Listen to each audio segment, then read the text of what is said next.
Most of us feel like we have potential, but we don't know how to tap into it. Inside, we feel like we should be doing something different, but we don't know what that is. Well, now it's time to awaken your energy and enlightenment. Find out who you really are and truly discover why you are more powerful than you think. By transforming the perspective of yourself, you will discover the power to recognize the incredible possibilities within you and in your life. Now, bringing you thought leaders from around the country and around the world, here's chiropractor and author, Dr. Fred DiDomenico.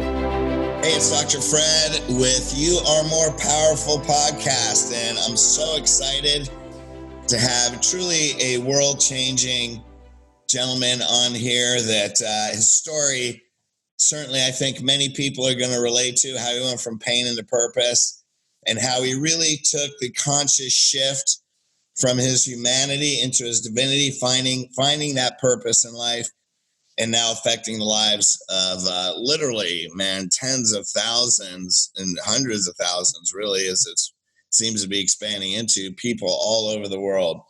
And so with real quick, this is Ben Azadi. Welcome today. I'm so excited to have you with us. Fred, I'm grateful to be here with you. I love your work, so thank you. Yeah, and this whole podcast was based on the book, You Are More Powerful Than You Think, which introduces this 6-step system to really owning the power inside you, healed.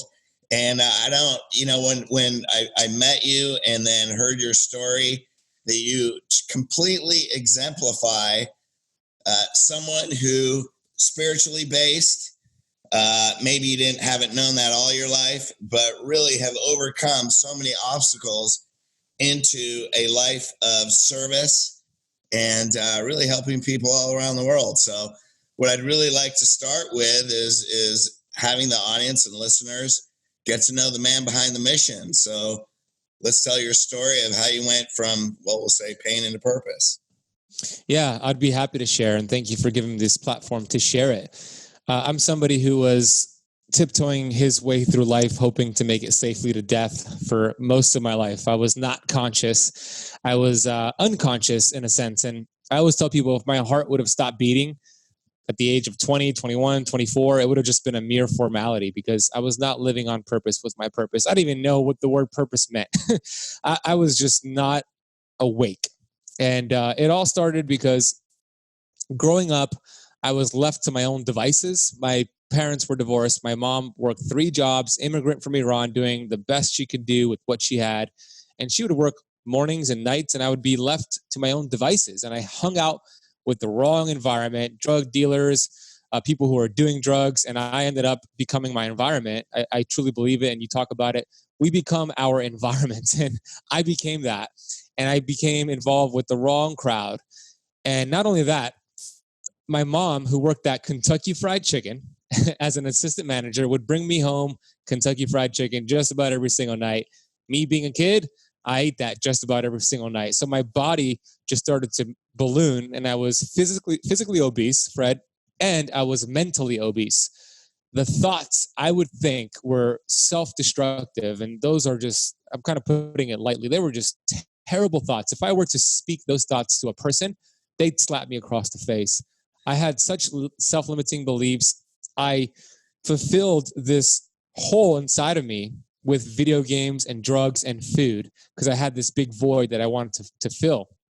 And I was numb. And that transpired and translated into my adulthood back in 2008. Now I'm fast forwarding a little bit.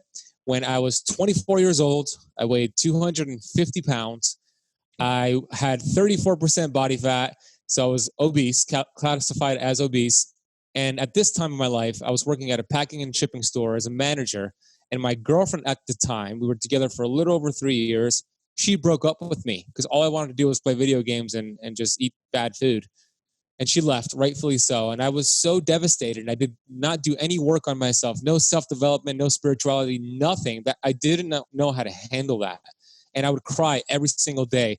And I would be afraid to be in a room like this by myself because every time I was in a room by myself, I was so tired of being in pain that I just wanted to end my pain. So I would go on the internet and I would look for ways to end my life. And I did that week after week after week. And every time I pursued that, I would think about my mother and what I would leave behind for her. And I didn't want to do that to her. So it stopped me from taking my life. And I knew at this point in my life that there's something I need to do here. I'm tired of hurting. I don't know what I'm doing in my life. I just know I need a change. And this is the point in my life that books, like you see behind me here, books entered my life. I started to read books from Wayne Dyer and Bob Proctor and Dr. John DiMartini, who I know who's been on your podcast. And it changed my life. The instant I picked up the book and started reading, it opened up this whole new world, and it helped me realize and have the awareness, Fred, that I'm actually the driver's seat of this vehicle. I am the victor of the future, not the victim of the past. And that's when I took ownership over my life. And that's where everything changed. Okay, let me cut you off because there's so many people that are suffering from the inside out, like you named it, right?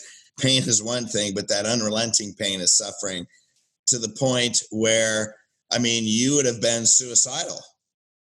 Yeah. Right? I mean, it was probably, the guilt of your mother, right? Is what kept you alive. Hey man, I'm an Italian Catholic. I get the whole guilt thing. But my question, more importantly, is every person can change their life in a moment, right? A decision happens in a moment. My question was, so you say all these books, because there's probably people out there, why did you pick books? How did you do that? I'm in that same position. What was it that changed your state where you said, I'm just going to start reading? What happened at that moment that made you start reading these books? I had a friend, a best friend of mine, two of them. They gave me a book and they said, just read this. They were working on themselves. They were doing self-development. That book was actually The Slight Edge. And it helped me realize that our day-to-day habits and decisions, they compound over time.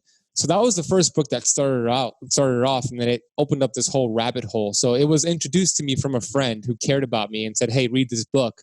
And that's where it got started.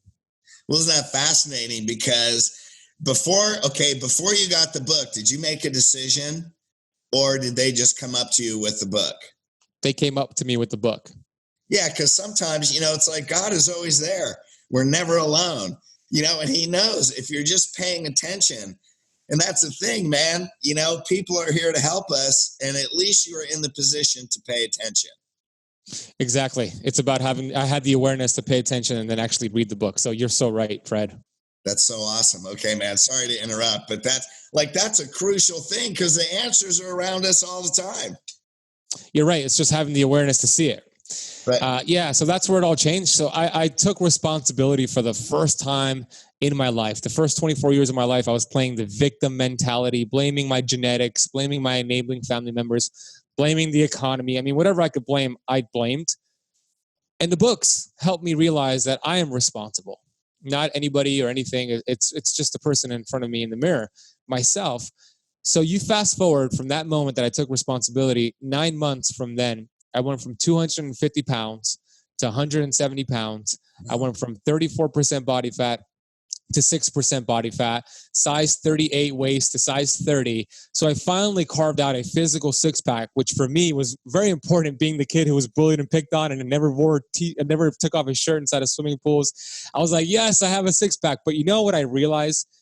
More important than the physical six-pack, I carved out a mental six-pack, and I would take that any day. And that's how it all started off for me. Wow, that is phenomenal, man. That's so funny because like physical six-pack was a metaphor. And that, it's, if people are really listening to what you're saying, there's like these gems and brilliance that are coming out. It was the emotional, you say mental, but it was also the emotional six-pack that still drives you today. So obviously you did all these things, and then what did that lead to? So now you have the six-pack, emotionally, physically. Yeah, you're right. Emotionally, physically, spiritually. So that led to me actually, the job I was working at went out of business, the packing and shipping store. So I actually became a personal trainer. I had so many friends asking me, how did you get in shape? So I figured I might as well turn this into earning money. So I became a personal trainer. I put ads on Craigslist. I would travel to clients and be this mobile trainer here in Miami. And that led to just learning more about the body, learning more about fitness, learning more about health. And I ended up opening up a CrossFit gym here in Miami and getting into the health coaching, So that's kind of where it led to. But it wasn't until my father ended up getting sick that this went from kind of like a hobby and something I was interested in to my purpose and my calling. And my dad had type 2 diabetes, which, as we know, it's prevalent in the world, but we'll talk about America. 60% of Americans are diabetic or pre-diabetic. A person dies from diabetes about every 6 seconds. We've been on this interview and there have been several people who have died from the complications of diabetes. So it is everywhere. And I didn't understand it as I saw my father growing up, taking his insulin, taking his medication. I would take my father to his doctor's appointments every single month here in Aventura, Florida, fill up his medication, take him grocery shopping, did everything the doctors told me to do. And he got worse every single year. So it was in 2013 that he was in such bad shape from his diabetes that he couldn't walk. He had massive diabetic neuropathy, where the nerves of his feet were just becoming to degenerate. And he called me and he said that he couldn't even walk to the bathroom. So me and my mom took him to the hospital. And he was so stressed out in the hospital because he knew that the next thing that would happen to him if he doesn't take care of what's going on here, amputation of his leg, amputation of both his legs to stop it from being infected or going gangrene. So he had that in the back of his mind at the hospital, and he suffered a massive stroke in the emergency room, in the ER room, when he was there. And the doctors didn't even know until I saw him and I said something's wrong with him. And it was already so advanced to the point where he lost the ability to speak. He lost the entire right side of his function of his body, and he was bedridden. And they transferred him to a hospice. And I visited my dad every single month after week, month after month for 9 months. And every time I visited my dad, he looked worse. His body was shrinking before my eyes. I would play Iranian music for him, and I would talk to him and show him love. But he was getting worse. And I would pray every single night that I got home that, please end my dad's suffering. Please, it's enough. Please. And I would say that prayer every single night. And it wasn't until August 2013, where it was August 12th, a Monday night, where I went to go visit him. And he was in the worst shape. He was convulsing. He was throwing up on himself. It was really difficult to see him like that. And the nurses ended up cleaning him up, and he looked a lot better towards the end of the night. And I walked up to my dad and I told him that I loved him, that he's always going to be my father. I'm always going to be his son. I kissed him on the forehead. And I said the following words, which he used to say to me all the time as a kid from the movie Terminator. I said, "Hasta la vista, baby." And I kissed him again on the forehead. And I walked out of that room and I went home that night and I said the same prayer I had been saying for months, which is, please end my father's suffering. He has suffered enough. But there was something different about this prayer. There was a feeling, there was an energy to when I was speaking this. The next day, around 12 p.m., I get a phone call from the hospice center he was at. And I see that it's the hospice, and my heart just sunk in my chest. So I pick it up, and it's my father's nurse letting me know that my dad stopped breathing that same morning, and they could not bring him back, and he had passed on. And I remember just sitting there, and my dog was staring right at me like he knew something was up with me. And I was sitting there, Fred, on my couch with just a wave of emotions, so happy that my dad is no longer suffering. He's no longer in pain. And then the other part of me was my one and only father is gone. And I wanted to figure out at this moment of my life, what happened to my dad? I did everything the conventional way, told me to do it. And I set out to just research my ass off when it came to diabetes to health. And that's where I got into Dr. Pompa's work and all these brilliant people out there. And I have come to discover that the same information that I now share with the world is the same information that would have saved my father's life. And I also have the awareness that I was given that mountain so I could show the world that this mountain can be moved. This is something, a lifestyle disease that my dad had that was treated with medication. Huge mismatch. So that is my purpose. That is why I'm so active on social media and why I'm just lit up every single day, because the information that you and I have, Fred, this is the information that could put people at the forefront of their health and not be an intellectual who solves problems, but a genius who prevents it. So that's my purpose. And that's why I'm just so lit up to be here with you today. Well, that's a very compelling story, man. And when you look at, we're spiritual beings, right? We're having a human journey.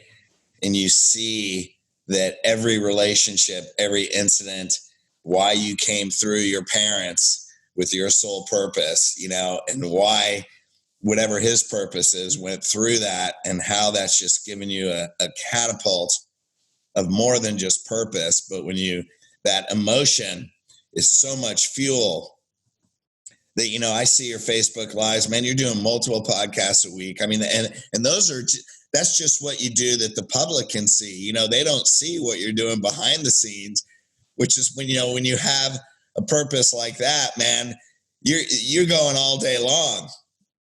This is a 24/7 job. It's a life, right? That we can't even see what's going on behind the camera. Yeah, you're right. I say this all the time. People look at me and they say, "Oh, Ben's a hustler. He's a grinder." And I think that's just a word that people use on others when they're not living on purpose with their purpose. Like you said, I'm just living my life. I'm living on purpose with my purpose. And this is all I want to do. I want to learn, and I want to educate the masses. So you are so right. There's thousands of hours I have gone behind closed doors studying. How could I teach this to my community? And I don't look at it as work. I mean, I wake up, I have my routine. By 8 a.m., I'm go time. By 8 p.m., I'm shutting down. So 12-hour days, Monday through Sunday. But I don't look at that as work. I look at that as just being on purpose with my purpose, like you just said. Well, it's funny because most people would say, wow, you're addicted to your work. And it's like, no, I'm not. I'm addicted to a life. I'm addicted to changing the planet. So I guess they're right. We're addicted to changing the consciousness of humanity. Yeah, I mean, exactly. The way I view addiction is so different now than what I used to view it. And you know who actually helped me shift my view or lens on addiction? Grant Cardone, actually.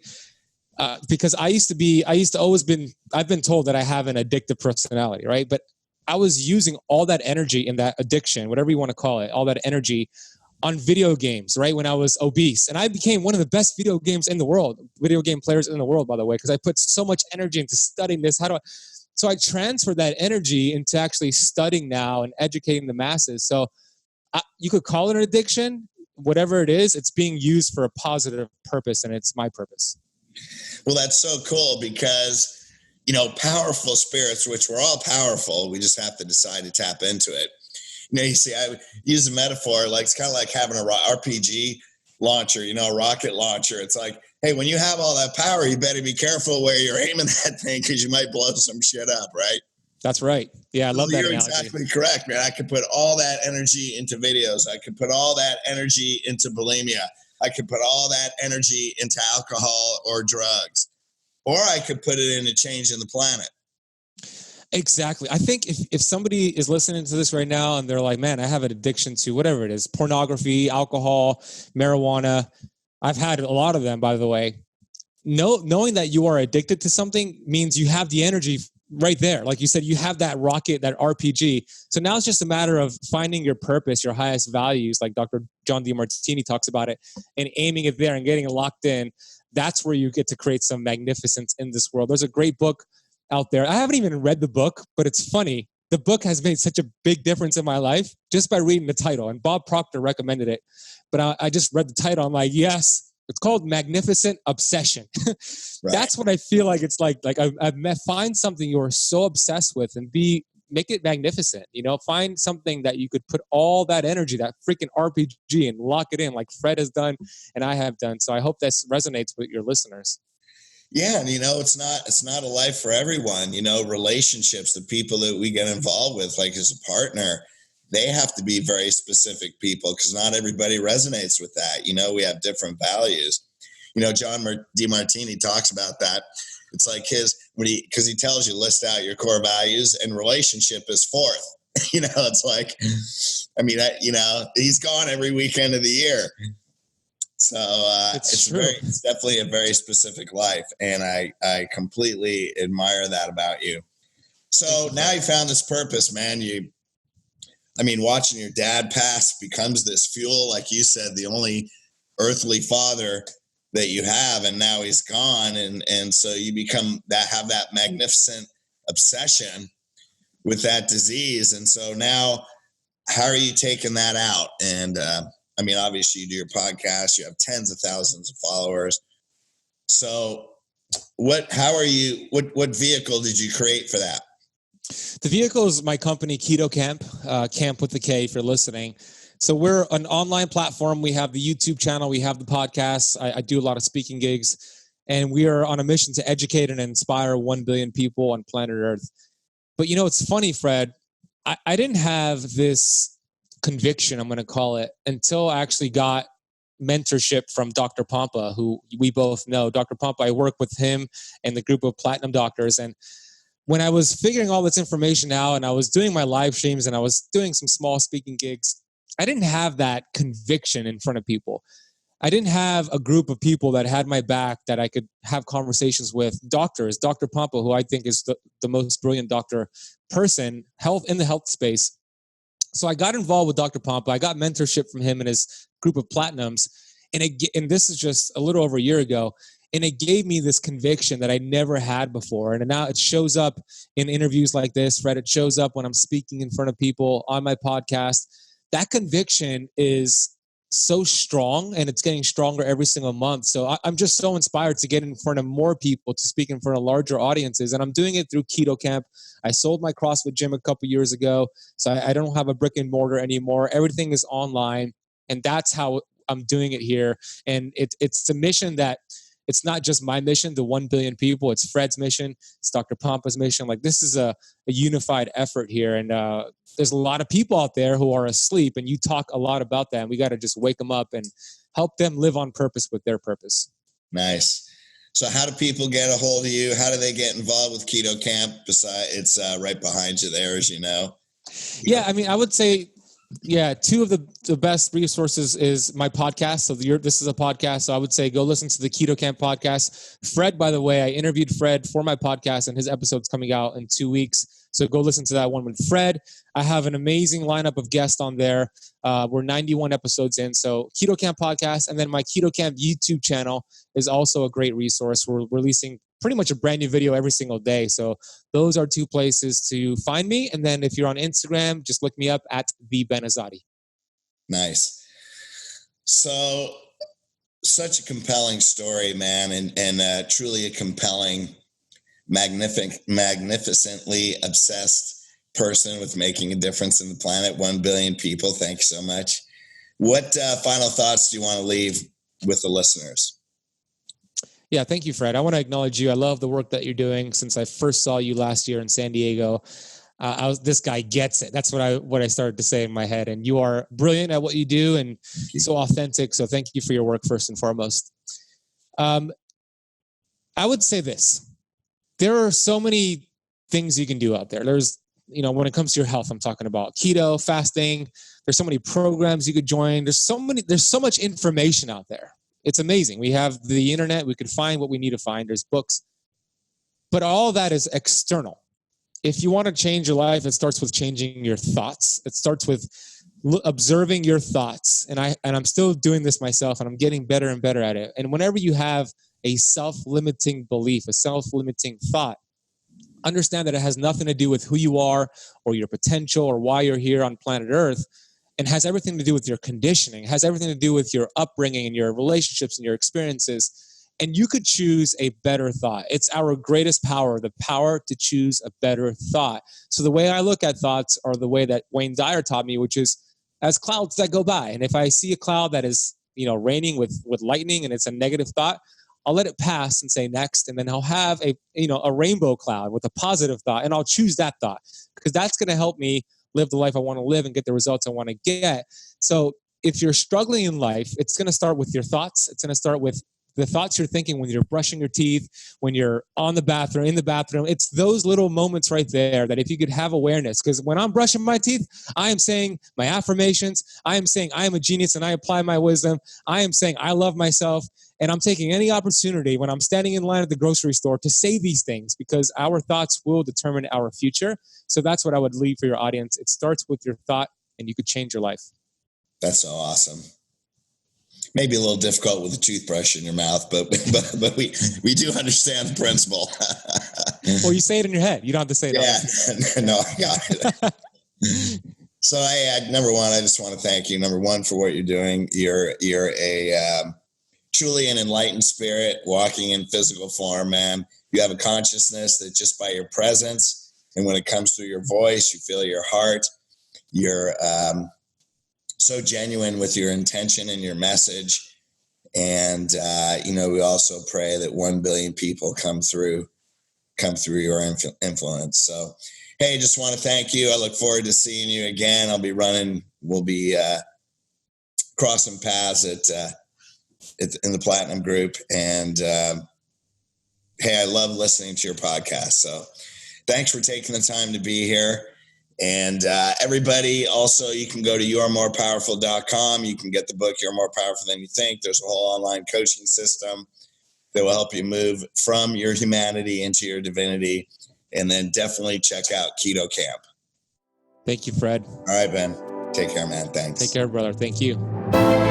You're listening to the You Are More Powerful podcast, brought to you by youaremorepowerful.com and the book, You Are More Powerful Than You Think by Dr. Fred DiDomenico. Join us again next time for more discoveries right here on the You Are More Powerful podcast.